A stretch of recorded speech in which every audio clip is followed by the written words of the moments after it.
Hello, today I'm Isaiah with StopListing.com, and I'm going to be doing a seller spotlight on Katie Patton. And today we're going to be talking with Katie about the following. We're going to be talking about eBay, Amazon, Etsy, finding gold and silver, item repair, and more. So Katie, one of the first set of videos that earned you great notoriety was finding out about gold and silver and how to detect it. Can you talk more about being a seller of gold and silver? Yeah, the video specifically, it was like a trick to how to find out if something was gold or silver while you were buying it. But of course there's a lot better ways of doing that by having a loop and having some sort of tester like a rock to scratch it against.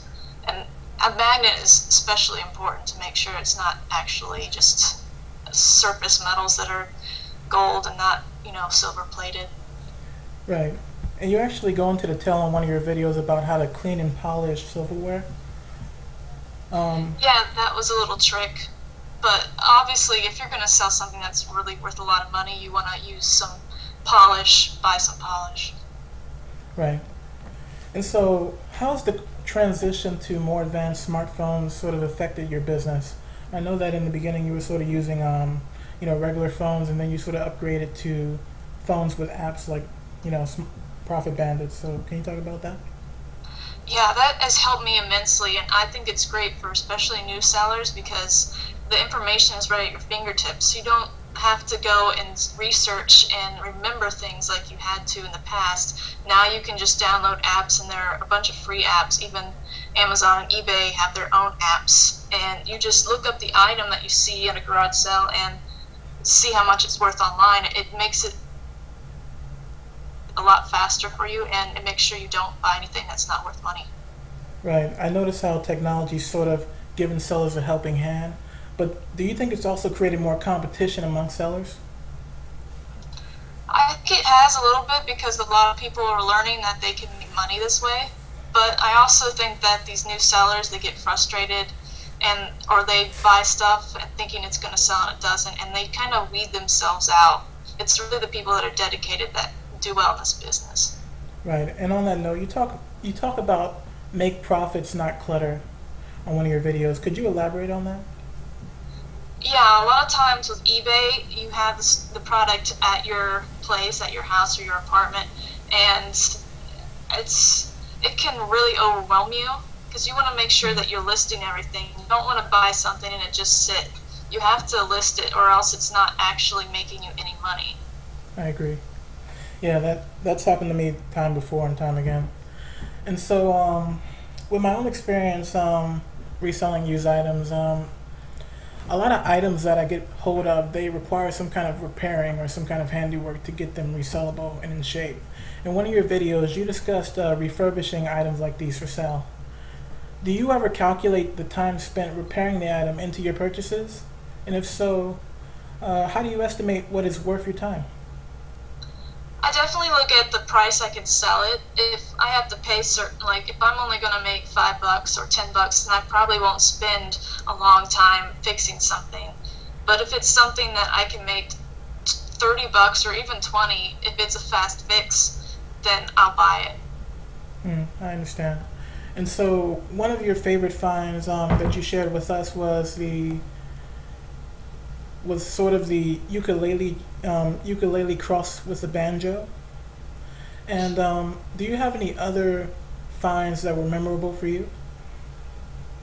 Yeah, that I do play the ukulele, so that's the reason why I loved finding that, because banjoleles are very special and they're hard to find and they're really expensive to buy new. I also have some artwork that I find at thrift stores that I keep in my apartment. And of course, anything that can help me in my business with YouTube, like finding webcams, I love finding those things too. Right. And on the note of YouTube, a lot of sellers want to be active on YouTube, sharing their stories the way that you do, but they are sometimes shy and they don't know what to do. So what is your advice to them to get more comfortable with the camera? Well, it's not so much the camera you have to worry about, it's all the flamers, the people that say really cruel, mean things on the internet, the trolls. Those are the things that you have to get used to. You have to get a thick skin And once you get that, then you're pretty much golden on YouTube. I see. So you're one of a few sellers that I've seen that has sort of reached out to their community in many sorts of ways, especially social media. I see that you're on Instagram, you're on Facebook, Twitter, you're on a lot of social media platforms. So how has that been managing social media as a reseller? It's kind of hard because you have to spend some time on it, and you can't just post the same thing on every social media platform. But Instagram is actually, I'm looking at that to the point where you can actually sell things on Instagram by taking a picture and putting it on there and saying for sale. So I'm looking into that. That's interesting. So you see that as sort of a viable channel for you to sell products to? Through? Yeah, at some point when I get enough followers for like a specific item, I think it has to be a niche item like snapbacks, like hats. Some people sell that stuff, and vintage stuff that's from the 90s. People my age are starting to buy that stuff back because it's part of their childhood. I see. And so on your Instagram page, I see that you take some really great photos. And do you have any advice for people who want to take great photos like you do? Well, in high school, I was really into macro photography, so I kind of had that skill set there already. But you really just want to have something simple. It has to look artistic on Instagram. It has to, be like something you would find in a magazine. Right. Okay, so for people who are out there shopping and they find items and they bring them home, sometimes they have trouble with packaging or shipping them once they've sold. Has there been any particular type of products that you've had trouble with shipping or packaging? The hardest problem I have is usually larger items, because I have to find a box, and if I can't within the time that it's sold on eBay, then I have to go out and buy one, and that may take some time. But I am also an FBA seller, which means that I send my stuff to Amazon and they ship it for me, so I've been looking into more of that than eBay at this point. I understand. And so on the note of FBA, I noticed that you have to sort of prepare your shipments in a particular way for the system to work. And so do you have any tips for preparing shipments easily? Yeah, I would definitely, you have to label your items. If people aren't used to FBA, you have to put a label over the barcodes and then ship them in. You can do commingled, but it's not recommended at all. And why is that? It's not recommended because somebody could put something fake, like a fake DVD that's a knockoff. I see. And it can be sold under your name, which you don't want that to happen. I completely agree. And so, so you've covered preparing shipments forever now. Now, after that, you usually have to ship these items to a UPS store. Do you have any equipment to protect yourself? For example, if you're a smaller person, and some of these shipments can get big. I mean, 50 pounds where you need the right team lift on there. Do you have any tips and tools for people who want to protect themselves while they're lifting it into the UPS store? I actually, there's a bunch of ways you can ship your stuff. You can actually have UPS come and pick it up if you have a lot of items or they are really heavy. You can pay, it's usually less than $12 depending on where you live, if you live in the city or not, or if it's a residential house or a business address. You can get them to pick it up for you, which is really nice. I don't have any equipment really. I go to the UPS customer center, which is UPS themselves. It's not the UPS store, which is, a brand. Right. So on the note of shipping, in one of your videos you talked about drop shipping, but only being viable for digital items at the time. Well, since time has changed a little bit from that video, has your stance changed on drop shipping over time? It really depends on what people are thinking of when they hear the word drop shipping, because there are a lot of people that drop ship from Amazon. They list something on eBay for hire and then have Amazon ship it to them. And then there's obviously the wholesalers that actually ship your item.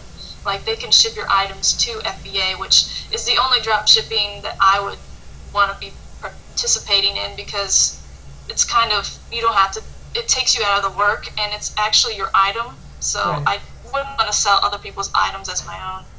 I understand. You wouldn't want to put your name on something that you couldn't guarantee. Yeah. Okay, so let's talk about recent news. Goodwill, as you may have known, is going through massive changes as a thrift chain store. They used to sell, more online with their own website, but they've now sort of transitioned into a multi-eBay channel megastore. Have you observed a change in the pricing of products at the store, or a change in attitude of staff in stores in your area? Well, eBay stores are all regional, and like I live in Dayton, Ohio, and the Dayton, Ohio ones is actually partnered with Easter Seals, and I love the Dayton, Ohio ones. But then Cincinnati, it's completely different. There's different. They actually write their prices on there in permanent marker, while Dayton have stickers. So I see. I don't think it's changed much, but I have also noticed that Amazon, eBay is one place they sell their stuff, but they'll sell their books on Amazon. They scan all their books before it goes on the shelf, and then they send those in Amazon. But Amazon won't let them have the eBay in their name, so it's usually they have to make a different username for it. I see. And so have you noticed a difference in stock when you go to source? I haven't. In the past, when they started scanning the books, then I noticed that a lot of people noticed it. I know that they are watching what we are doing, and sometimes some things will be priced higher, but it's usually only by a couple dollars. I understand.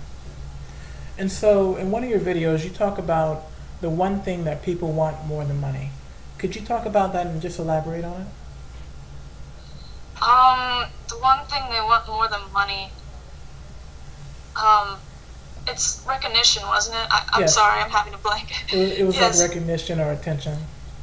Yes, that's the one thing. People want to contribute, and they want to get recognized for it. That's why a lot of us are on YouTube, is we want to help people. It's not so much to make money. Yes, that's a part of it, but we want to make money doing something that helps people. So I think that's why a lot of people are doing YouTube, and they're not making celebrity channels where they're making people laugh, because that's where most of the YouTube money is. They're making videos on helping other people make their businesses.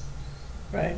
And speaking on the subject of eBay businesses, have you noticed the recent changes in their platform about what they're going to suggest for next year, in making it more like Amazon FBA in regards to returns and shipping?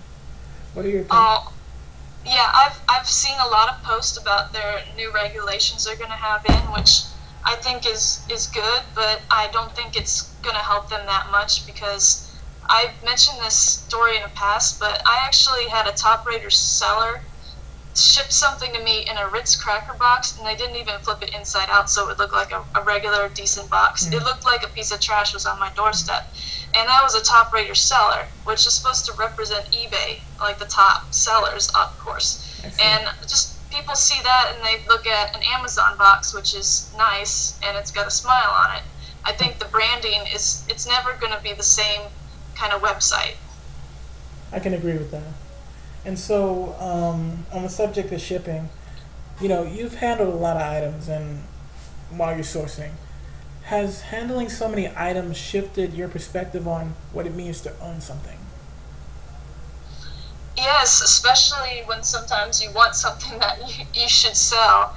You kind of have that panic where you don't know if you should keep it or not. But yeah, it gets to the point where people talk about how much they spend on an item, and I just think, I've spent so much money on so many items that I've just sold. It just makes items and shopping at Target seem so, it just seems not normal, I guess. I understand.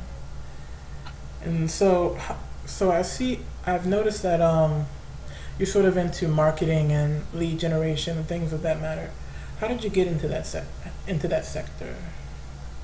Well, I started eBay as a way to just start my first business, and then I started the YouTube account right afterwards, and I started YouTube to become a partner to make money. So I've always been looking for ways to make money online. That's the reason why I started YouTube and domaining and a bunch of different things and Kindle books, because I want to get to a point where I can just work from home and not actually have to carry around a bunch of items and ship them, and I'd rather just work from my computer. Right. You mentioned that's a good point, by the way. A lot of people are moving more towards staying at home, trying to find jobs that are sort of passive and automated. And so, on that note, how did you make the dive or the plunge into FBA? To FBA, well, I actually answered an ad. It was an eBay ad for Craigslist. It was a local company. They needed people to buy books for them. But then when I got there, I learned all about FBA. And unfortunately, my boss died, which meant that the whole company stopped, and I started working for myself. That's where I learned FBA and how much more traffic you get with Amazon. I see. So could you run a quick comparison of FBA to eBay for those who don't understand? Yes, okay. eBay, it's stuff, mostly you sell used items there, and you have to keep the item at your house, which is not that great. While Amazon FBA, you can actually do Amazon as a merchant fulfilled, which is similar to eBay. But if you want to do FBA, you ship your stuff to Amazon's warehouse, and they ship it to your customers, and they take care of the customer service and the returns. While eBay, you're stuck doing that yourself, which means you have more time invested trying to ship things and buying boxes and dealing with returns, when you could be spending that time going out and finding more stuff to sell. Right. Another question about Amazon. So how do you deal with feedback and returns for Amazon? How do you personally deal with that? Well, sometimes it sucks getting a return, especially a high item product that's really priced high.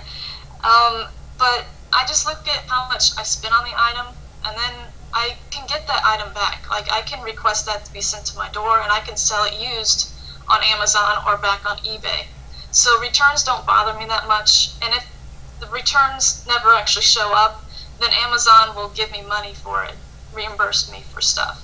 Oh, that's interesting. And feedback, I usually get positive feedback. There's only a couple times where I've gotten negative feedback, and that's mostly because it's been something Amazon has done. If it's about shipping or the item, what it was like because of shipping, then Amazon can strike it through you, and it'll be taken off of your metrics, and it'll still show up, but it'll be strike through and saying Amazon takes responsibility. And you have to start cases to get that to happen, but it's a lot less work than eBay.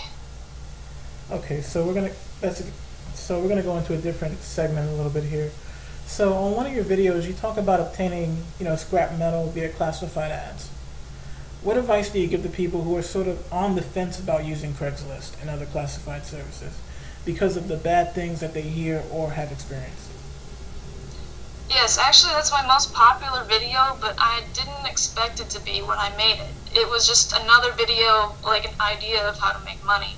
So now I'm stuck, people expect me to know everything about it when I actually just didn't expect that video to make so many views.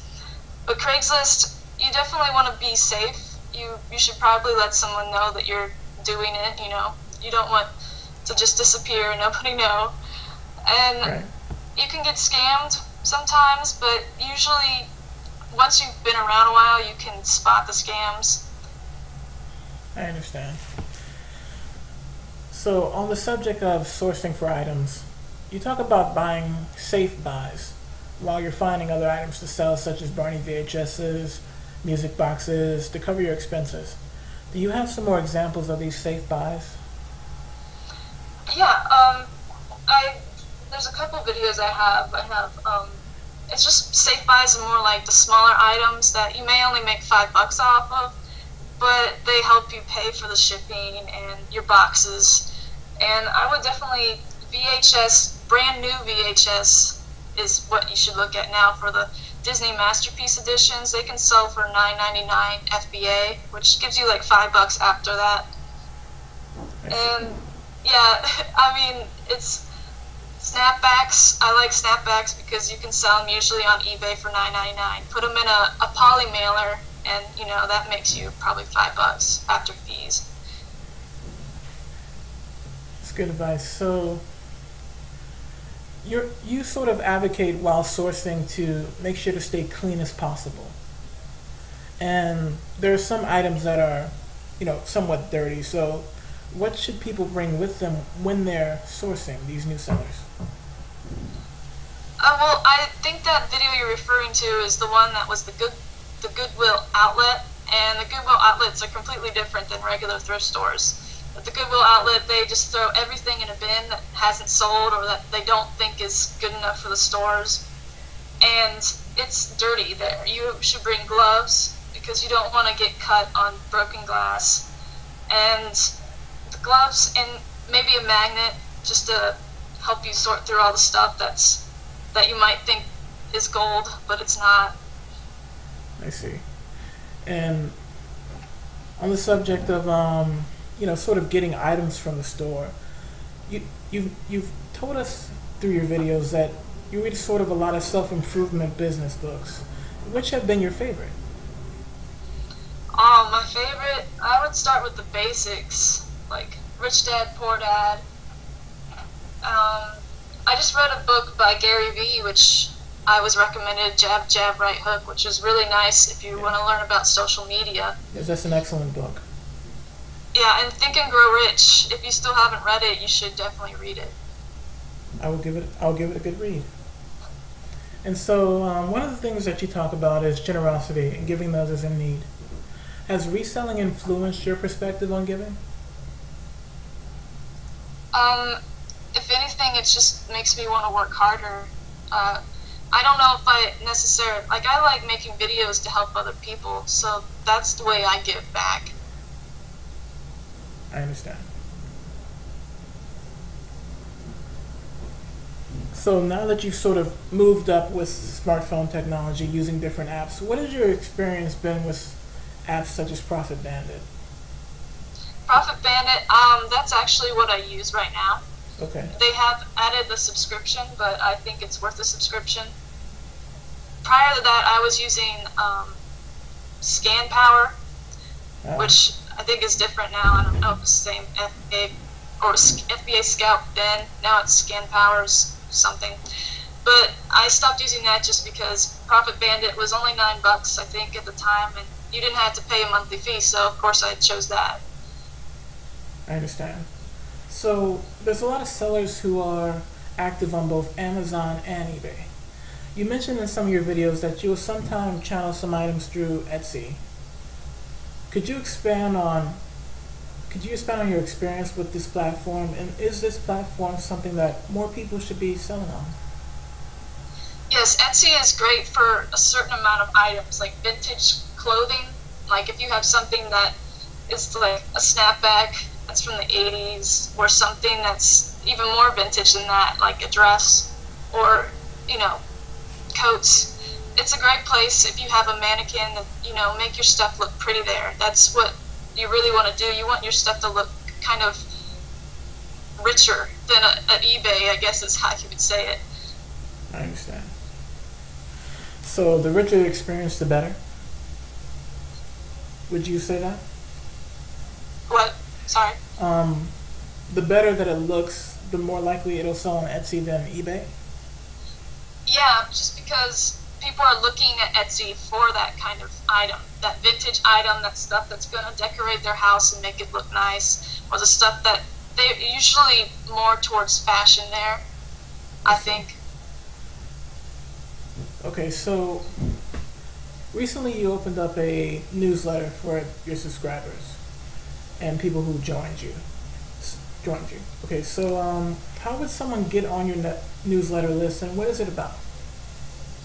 My newsletter I've been sending out, I think I've got 5 sent out already. It's really just a bunch of things that I've been doing on the internet, news stories, but I usually link a picture and have a link out of the newsletter. I don't want it to be something that's long and boring. There's pictures, there's posts of my YouTube videos that I've done during the week, or shows I've been on, and news, and some, usually a bolo. The bolo is what I think people sign up for, the be on the lookout items.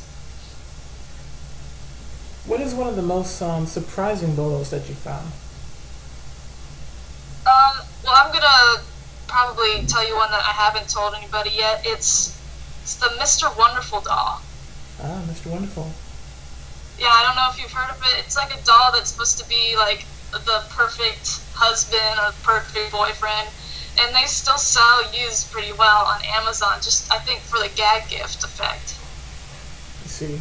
So, on that sort of topic, let's talk more about Amazon FBA and sort of seasonal items. And so, a lot of people are sending off items now for Halloween, Thanksgiving, Christmas, and other holidays. What is your experience with that, and what do you suggest to people that are just starting out in FBA? Some of them may have older accounts, some of them may be new sellers. What do you suggest? Well, if they're a new seller and they don't plan on doing FBA, then I suggest they get on and sell some items fast so that they can use the toys and games category, because unless you do FBA, you have to meet the criteria to sell toys and games, which is like the number one thing for seasonal is Christmas toys. Right. And so one of the hottest toys that were going on for quite a while was the Frozen toys. Were you selling toys in that arena, sort of like movie toys like that? I had my credit card stolen right before fourth quarter, which really sucked because I like to, buy a lot on kind of like so I can pay it back later. It's nice to get that. So it kind of cut into how much money I had to spend. But I invested in like a bunch of the Teenage Mutant Ninja Turtles, stuff that I could buy even retail and then sell for a lot more on Amazon. I see. So where do you see reselling going in the next 5 years? The next 5 years, so many things have changed in 5 years. I think Alibaba is actually coming to the United States. I've heard news about that. So that's really going to change up everything. So okay, so if you had one final word of advice for sellers that are listening to this, what would it be? I would say get to it, because I know there are a lot of people that are on the fence about FBA, but you don't have to put everything in FBA.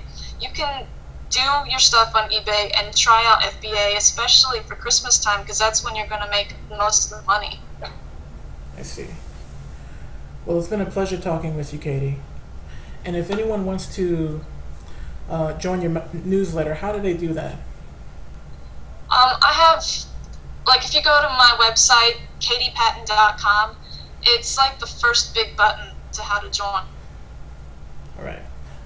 So you've heard it, folks. This is Katie Patton, Seller Spotlight, StopListing.com. Thank you. Thank you, Katie. Thanks.